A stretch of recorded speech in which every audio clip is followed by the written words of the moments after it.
When purchasing PCB or PCBA, the distress caused by uncertainty about product quality is the core problem that standardized production aims to solve. Standardized production follows established processes, material specifications, inspection standards and testing requirements to ensure the consistency and reliability of mass-produced circuit boards.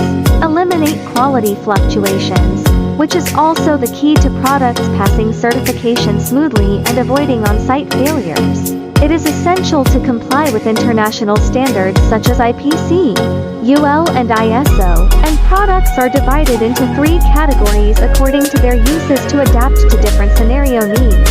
Based in Shenzhen with its own factory, Kaboer strictly adheres to various international standards, uses certified materials, controls the whole process technology, conducts comprehensive inspections including OE and X-ray, provides traceable documents and test reports, and can standardizedly produce all types of PCB or PCBA such as flexible, rigid flex, HDI and high-frequency boards. We ensure stable and reliable products with professional standards, making procurement more assured.